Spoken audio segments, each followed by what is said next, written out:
everyone, and welcome to your NARSA weekly update for the week commencing Monday the 27th of November 2023. The last one of November, and then we are into Santa season, folks, as we wind down this calendar year. Wow, where has the time gone? It's Gary here again, and in relation to what happened this past weekend, I've got this feeling of what might have been. It's still hanging over me right now, and I'm pretty sure I'm not alone in that feeling. Now, if someone had said that we'd still be where we are in the league points behind wise, I'd have been okay with that, with the fixtures that both ourselves and our nearest challengers had on the weekend. But after the way the weekend unfolded, it was yet another opening that we just didn't or couldn't take to completely change the mood and complexion of the league campaign. And I think that's just the way that it is with this current Rangers squad. And it's just the way that we do things. Philippe Clement will need to change that mentality if we're going to get close to actually mounting a challenge for the league title this season. But he probably learned more yesterday about the type and style of places that we go to, the type of style of teams that we play, and the type and style of reactions that we have as a squad when we face certain challenges as well. So it's not all bad. And of course, this came on the back of American Thanksgiving last week, and the only reason I'm mentioning that right now is I forgot to mention it last week to wish everyone a happy Thanksgiving in the States when it came. And I'm sure that Aberdeen and the mob from the East End are very, very thankful as to how the game and the results unfolded over the weekend en masse there. So as Philippe Clement said at the end, it should have been 3 points. I don't think there's any doubt about that, but it was only the one. But, and he mentioned it in the marathon of the season. Who knows how important this point may be come the business end of the season when the actual silverware is being distributed or being handed out. So I guess we're just going to have to see. So just on that, just the one game, of course, this past week as we ended the final international break of the season, and that was against Aberdeen yesterday morning in a bit of a, I don't know, what's the best word to use, fraught 1-1 draw, when we were truly anticipating a win, as I said, to change the whole dynamic for the season, to change the narrative, to change the mood, to change what the press are concentrating on, and really, just do what we needed to do to get ourselves back in it. But with the fact that we're playing Aberdeen at Pittodrie, and we know that they're always up for that, and we kind of started sluggish and somewhat surprised that they were going hell for leather, and then we, honestly, folks, I think that we show this mob. This is a general rule for everyone in Scottish football, but in particular for Aberdeen, I think we just show this mob way, way, way too much respect every time we play for them. And here's the thing that happens when you do that. They've taken 4 out of a possible 6 points from us in the league this season. They beat us at Ibrox, and they almost beat us yesterday morning, which would have been a travesty. They deserved the victory at Ibrox because we were rotten that day, but yesterday would have been a hell of a thing to take if that had have worked out the way that it worked out, the way that it was looking like it was going to work out. But the point we got was in the 4th minute of injury time, folks, and we have a cup final coming up against them in less than 3 weeks' time, and my hope and assumption was that we were going to put on a real show yesterday,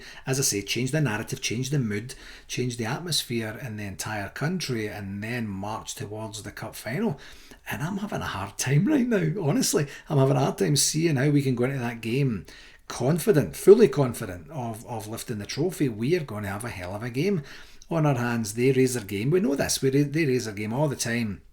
And we just seem, this is the key. And I think this is back to the respect that I was talking about.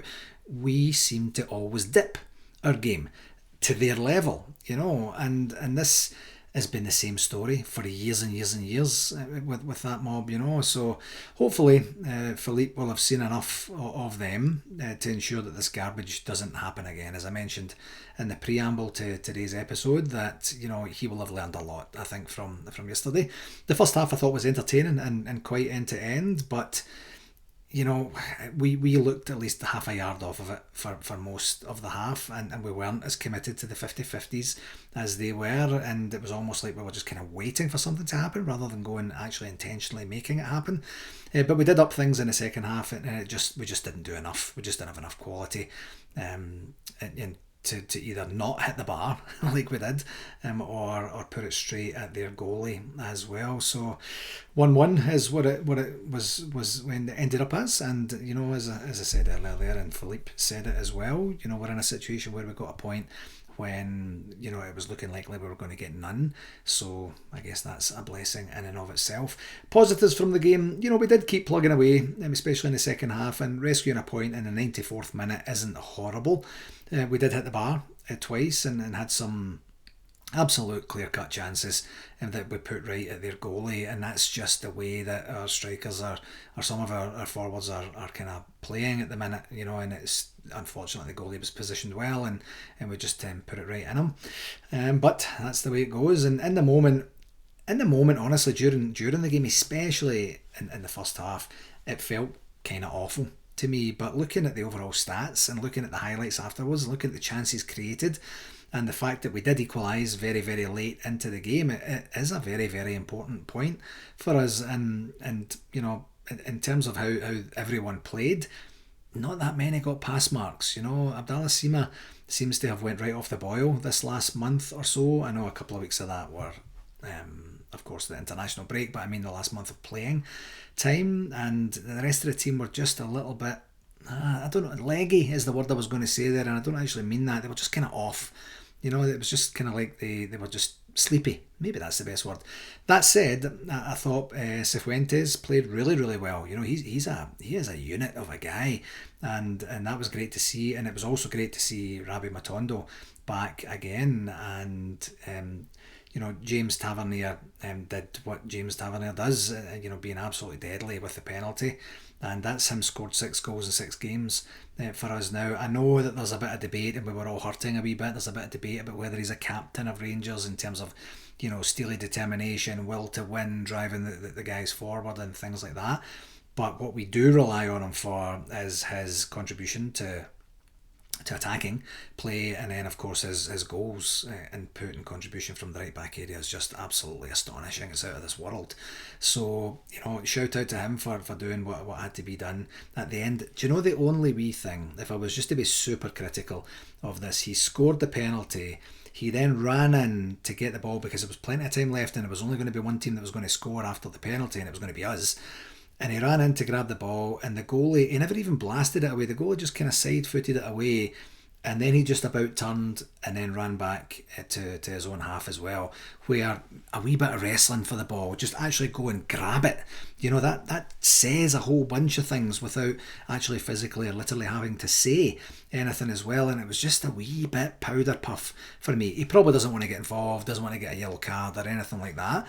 But, you know, just go and show a little bit more steel there, Tav, and get in and wrestle that ball away from wherever it ended up, and you know, absolutely sprint back there. And that sends a message to the entire team, to the squad, to the fans in the stadium and watching on the TV as well. But again, that's being a wee bit maybe hypercritical just there. Negatives, our defend. I mean, listen to any pod for the last... You know, how long have we been doing this now? 150 odd shows now. Listen to any pod for when we lose a goal. The goals we lose are just garbage. The other teams don't really have to try hard to score against us. And our defending for the first goal was a joke. And a repeat of goals that have plagued us since, you know, certainly since we returned to the Premiership there, you know, about 5, 6, 7, 8 years ago, whatever it was now. And, you know, it's just a big hump right down the centre of the field. Our two centre backs have no pace. And get caught square. So if you don't have any pace, then you need to adjust to that and have one covering in behind or something like that. But they get caught completely square, completely flat, and their lad goes in and admittedly puts it away superbly well. I mean, it was a great finish, and I think that he had to hit it when he hit it, and he had to hit it where he hit it to beat Jack Butland from there. So fair play on the finish, but the big punt up the park and then the flick on, you know, relatively unchallenged. It's just...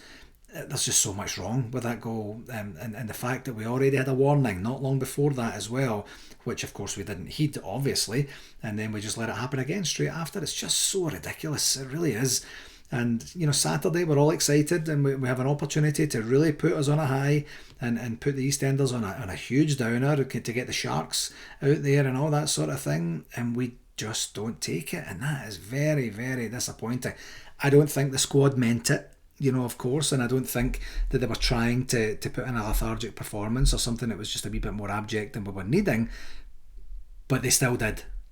So that's what we can that's all we can really measure them on, and it's the same old story, I'm afraid, up there, and I'm getting fed up with that because we are a much better team than Aberdeen. Anyway, the stats: 69% possession. I sound like Porky Pig here. 69% possession is what I meant to say. And we had 15 shots on target with 10 on goal. And they had 5 shots on target with just the 1 on goal. There you go. That return, if we were as deadly as other teams are against us, and I know I'm repeating myself, folks, then we would be scoring 5, 6, 7 goals every single game, but we're just not as clinical and ruthless as other teams seem to be, and I'd love to know why. I really would. Anyway, on the referee watch, Nick Walsh could have helped himself, I think, in terms of his overall game management and handling of the game by booking Shinnie, the Aberdeen captain, for maybe a second or third or fourth or fifth fouls in the first half, to just send a message that we should just stick to the football and forget about the kind of rough, cheaty stuff. But he let it go way too much, especially in the first half, I thought, and then he started getting the yellow cards out in the second half. I guess that's maybe somewhat fair play to them, but then it took an absolute age to award the penalty when it was so obvious from the very first viewing that it was a shirt tug, so that's a penalty. So he takes an age, I'm sitting there saying, like, come on, like, it's as clear as day from every single angle that you can see that it's a penalty. Just call the bloody penalty and then get us on with the rest of the game. But no, he waits and waits and waits. All this terrification for maybe possibly making the wrong decision. Get a grip. So for that, he's getting 5 out of 10 for his display. I usually go quite easy on Nick Walsh because I don't mind him at all as a ref, but you know what you're going to get when it's Rangers and Aberdeen at Pittodrie, and just clamp down on it and then let the game see where it goes from there. Anyway, 2 games this week, back to the Europa League and back to the league, of course, again against a team from, as you know, the most beautiful town in Europe. I'll get to that in a wee second here. The first game is this coming Thursday, and that's the 30th of November, and we're at home to Aris Limassol from Cyprus, and that's a 3 p.m. Eastern Standard Time kickoff, 8 p.m.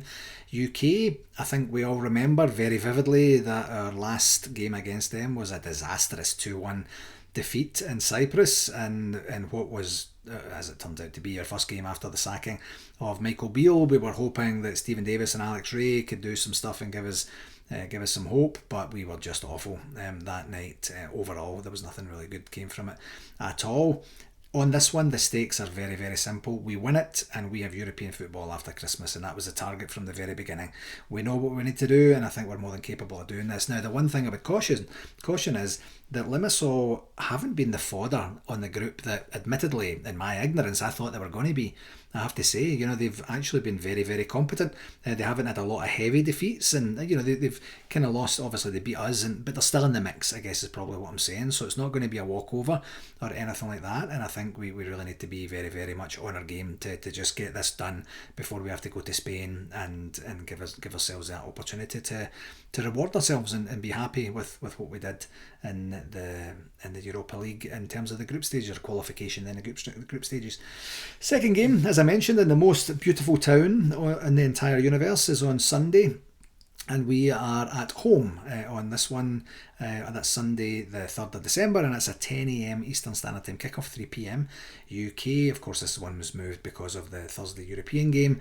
And, our last game against them, it's kind of ironic we're playing them again after Limassol, because we played Limassol and then we played St Mirren, and we thought we were going to get beat, and we were really nervous about going 10 points behind them in the league and all that sort of thing. But St Mirren just didn't quite seem to capitalise on our situation at the time, and we controlled the game at, I'll just call it Love Street. I don't know what it's called anymore, St Mirren Park, or it's probably some name of some sponsor or something like that. But yeah, we strolled to a 3-0 victory there as well. So let's just a wee bit more of the same on Sunday coming. We'll do on that, and of course the 2 goals from James Tavernier and 1 from Abdallah Sima last time.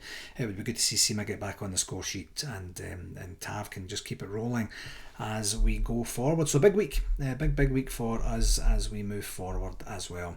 For RTV, I did mention last week that we do have a meeting set up for this Wednesday, November the 29th, with David Edgar. He's from Heart and Hand. No, it's with David Melvin from Rangers TV, and myself and Alan McWatt will sit down with David and just kind of plan and plot for the remainder of the season. And if there's anything material from that meeting, I will let you know on next week's episode. In terms of shout outs, unfortunately I have some more condolences to go, and the first one I'm going to start with is a bit of a continuation from last week, and of course we had paid tribute to Nicky Lyle from the London Rangers Supporters Club last week. We don't have any funeral news or service news just yet, because I know that the folks that are managing his estate affairs are working through some admin and such right now. So as soon as we get information, we'll let everyone know, and if you're in the area and would like to go pay your respects, then you're more than welcome to do so as well. And secondly, on the condolences part, I'd like to just pass on condolences on behalf of NARSA to Terry Venables and his family and friends on his passing yesterday at 80 years old. You know, one of the genuine characters of the game, and one of the guys who was, when he was in the England job, it was quite difficult to dislike him. You know, he was just, the El Tel, he was just a kind of Cockney boy, and always good patter, managed the press very well, seemed like a real decent guy as well. And just looking online at a lot of the tributes that have come in from across the world, and up to and including the president of FIFA and such, the guy was very, very well thought of, and it's a shame. I didn't actually realise he was 80. If someone had have asked me last week at this time, I would have said probably early 70s, something like that. But it's sad news when one of the genuine legends passes away as well. And I'd also like to pass on sincere condolences to one of our own here at NARSA, to Colin Bowman from Orlando Rangers Supporters Club, on the passing of his dad. And Colin wrote to me yesterday just before the game here, and I'm just going to read it out if you don't mind.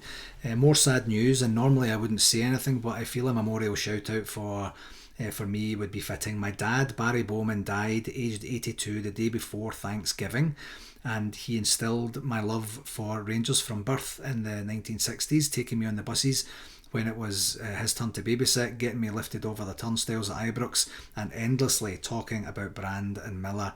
He moved out to the Philippines 20 years ago, and it was there that he passed. And it's just awful. Of course, I passed on my personal condolences to Colin yesterday. Colin's a very, very active member on our NARSA group chat, and just an all-round great guy. Losing a parent, as I kind of mentioned to Colin yesterday, is hard, and it's also confusing and very, very heavy. And when you add the significant context of Barry being instrumental in Colin's love for Rangers, which is a big part of Colin's life today, and what you carried through, of course, to him resurrecting the club in Orlando and creating NARSA history for us to the point that we are taking the convention down there in a historic partnership with Orlando Rangers Supporters Club, with Rangers Football Club, and with Experience Kissimmee in 2025. This is a big deal. This is a generational impact that it's having, and a generational legacy, and these are the things that makes our club so very special. And I'd just like to place publicly my sincere condolences to Colin, my sincere thanks to Barry for everything that he's done for Rangers, and of course NARSA's sincere condolences to Colin and family on the passing of a dear loved one. I'm sorry to hear that, I really am. And speaking of the Rangers family in general, it just kind of started to make it a bit poignant again. I'd mentioned last week a wee bit of an update on the ORSA front, and I'll get to that again in a wee second here.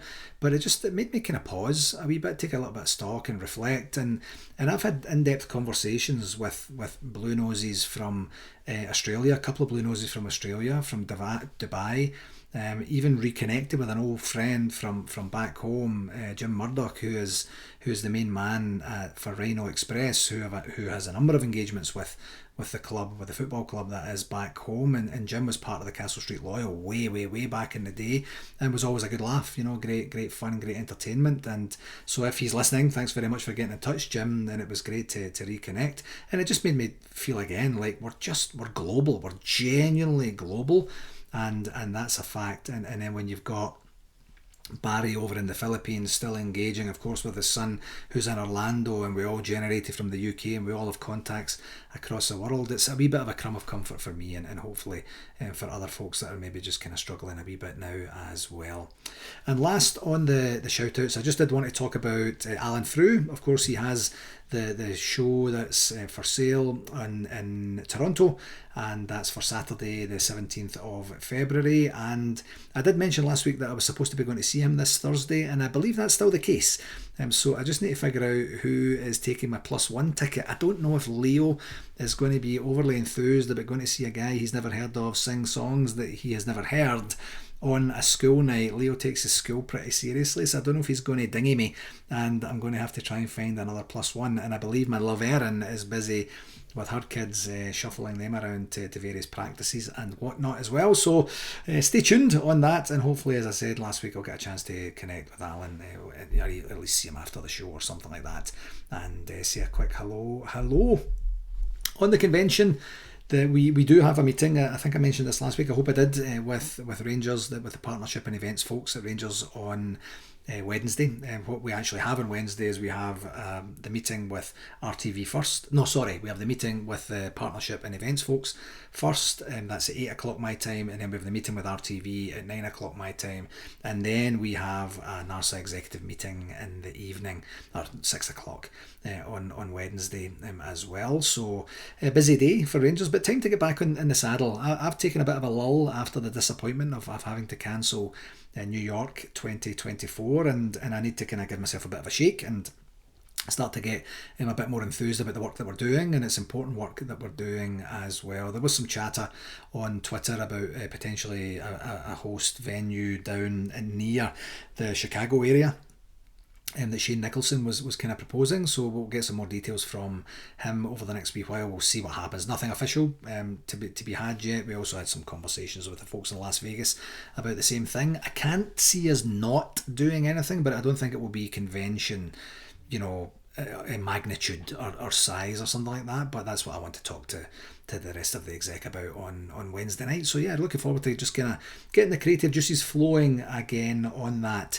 And just to reiterate the conversation that we had last week in terms of the ORSA convention that's coming up here late February, early March 2024 at the Sunshine Coast Rangers Supporters Club in Queensland in Australia. They do have this tremendous prize that I'll just keep the link up there. It's not just for folks that are attending the convention. I know I did mention that last week, but it's 2 tickets to the Corporate Hospitality Cooper Suite for the first home Old Firm game of next season, 2 flights to Glasgow, and 1 week's accommodation for that as well. And if it happens to be that you are in Glasgow, then you would just get a monetary value for that, which would accommodate for the flights there. The tickets are around about £13 each for 1, and 3 for about £26, and 10 for about £53 or whatever, something like that. I'm certainly going to try and put my hat in the ring there and see if we can get a hold of that. Even although I am somewhat underemployed, it's good to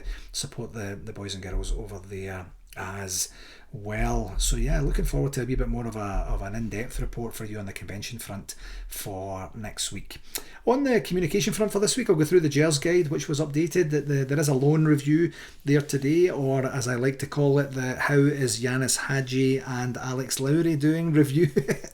And what they've done, they've actually extended it to the women's team as well, and the women's team have a lot of folks out on loan as well. So a good read, very, very light read as well. I just love to see how they're all doing when they're out there. On Tuesday, on Rangers social media channels, there is coverage of the Rangers B team versus Partick Thistle, and that's from 1 p.m. Eastern Standard Time tomorrow, 6 p.m. UK.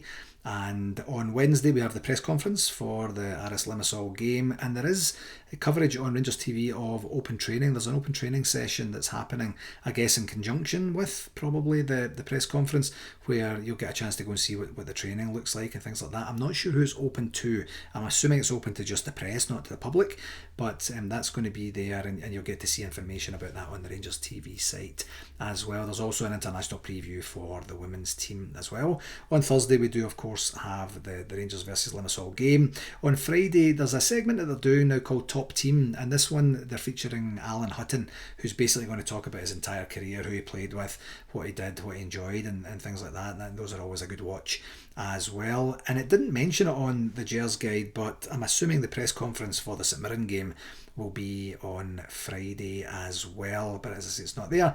Nothing on Saturday of note, and then Sunday, of course, it's the game against St Mirren. And then on the Heart and Hand are having their live show at Edmiston House, New Edmiston House, on Friday, this coming Friday, the 1st of December at 7 p.m. UK time. And I've been saying for, 3 months, something like that, that we do have 2 tickets to give away to the live show, and we finally got it out on our social media channels yesterday. So we're looking... You'll know if you follow this sort of thing closely that they have a very special guest, and that's Mr. Mark Haitley, of course friend of NARSA, and we have a competition out there to tell us how many goals during his Rangers career that Mark Haitley scored against Celtic, and that is open to until tomorrow, till Tuesday the 28th at 3 p.m. Eastern Standard Time, which would be, 8 p.m. UK time, just to give us a bit of time to organise who actually won it, because we'll probably have to put it into a random draw generator and then get the tickets transferred over to them as well. So we finally got there, better late than never, and I'm sure whoever is going to be there is going to have an absolutely brilliant time. We've been fortunate enough to have a few live shows at the conventions that David has attended, and they're just brilliant value for money and great entertainment as well. Also on the communication front, I did talk about the CEO Fans Forum and trying to get information. I did contact Nick Thompson from the communication side at the club and got a big massive rubber ear from him, but I did notice that they had posted the minutes from the meeting there as well, so I will put the link to the minutes on the blurb for today's pod, so you can go and take a peek at them. Very good reading. I quite enjoyed. I like the way that it's not too wordy. It's quite a long document, but there was obviously a lot that they talked about. There was some updates from the new manager before he jetted off to see, I think it was the B team down at Capello in Greenock. There was information discussed about the singing section and safe standing, fan engagement, the commercial strategy, club events. And one thing that was interesting in the club events part was they said that they're soon to announce 3 new club ambassadors as well. You remember back in the day we had, like Derek Johnson and Mark Haitley were the 2 main ones that I remember, and you still see Marvin Andrews doing a whole bunch of hospitality ambassadorship for the club as well. But if it's the same type and style, they're going to announce another 3 of those. So I don't know if it would be the same guys again, or it's going to be different guys or not, or what that parameter is, but that was something that piqued my interest. Also talked about improvements to the stadium facilities, and did mention that the commissioned Walter Smith statue will be unveiled early in 2024. Reviewed the financial sustainability, talked about the B team and the academy, talked about how the progress is going for the football director. And because that's kind of gone kind of quiet, hasn't it? It seemed like it was quite imminent a week or so ago, and then I guess maybe these negotiations take a wee bit longer for that type and style of appointment. But they kind of just suggested, or what we already knew, that they were doing some final interviews, and then I guess going to either make some decisions and some offers and go through some negotiations or what not. Also talked about the ticketing website, and it's going to be in place for season ticket renewals, which is usually around about, March or April, something like that, that time frame. So the new ticketing website, the previous ticketing, or the existing ticketing website, we've been with that vendor for about 15 years, and if you've ever tried to buy a ticket online, you'll know the experience that you had. And it's not very positive, so that's good news that they're going to get that in place. Of course, with any new system there will be some teething troubles, I'm sure, but I imagine the overall experience and the end result, which of course is your tickets, it will be a lot better than it has been of late. And they also talked about the women's team as well. So yeah, a good read, and as I mentioned, I'll put that on the blurb for today's pod, and if you get a chance to go and look at it, then that would be great. And just one last thing, last week sometime, I can't remember exactly when it was, but Rangers did announce, I don't know if I saw it on the website actually, but I did see it on Twitter at one point, where they talked about a partnership, the first of its kind, in Scotland. They're working with the Kindred Group PLC and the club to provide independent gambling education to the players and and staff and things like that, and it follows the work that's been done across the Football League in England and across other leagues in the world as well. So once again, Rangers leading the way there in gambling education, and for anybody who pays attention to the Premiership, you'll see the hassle that Newcastle are having with their Italian superstar who just signed for what was that, 50 or 60 million pounds, and then is going to be banned for a year, or has already been banned for a year. I haven't seen it of late, but yeah, doing some groundbreaking independent gambling awareness and stuff, and I think that can only be good for the game, and certainly good for Rangers as well, so that our players are completely educated and know the risks and dangers, not just to their career but to their life as well. Okay, that will do it for this week, my friends. As always, I'd like to take this opportunity to thank you very, very much for taking the time to listen. Please do share it with whomever you think might enjoy it, and we can get the community growing across the globe, as they say. Until next week. Oh, this is what I mentioned at the beginning. I'm not 100% sure about the timing of next week, and the reason I say that is that me and my love Erin are going to take a very well earned, he said with a complete self-assessment, break down to Puerto Vallarta in Mexico. We're actually flying on Monday very early, well, early-ish in the morning. 7 a.m. is the flight, so we'll probably get there about noon. So I think what I'll probably do is I'll probably record the pod in Mexico, just to make everyone feel jealous of the fact that they're not in Mexico and I am. But if the timing is a wee bit funky next week, I apologise in advance, and we'll get that organised. But there definitely will be a pod next week, and I don't know if I want to record it on Sunday, because I like to try and just grab some of the final news that maybe comes out on a Monday as well. So maybe I'll do that record it once I get there and settled, and it will be my first inebriated pod, no doubt, after some airport beers and some beers on the plane, and hopefully some beers on the bus on the way to the resort as well. Oh, that's going to be a fun one, I suspect. So, but anyway, in the meantime, here's to qualifying for European football after Christmas, and to absolutely smashing the team from the most beautiful town in the entire world as well. Until next week, folks, please do take care of yourself, and all the very best, okay? Cheerio.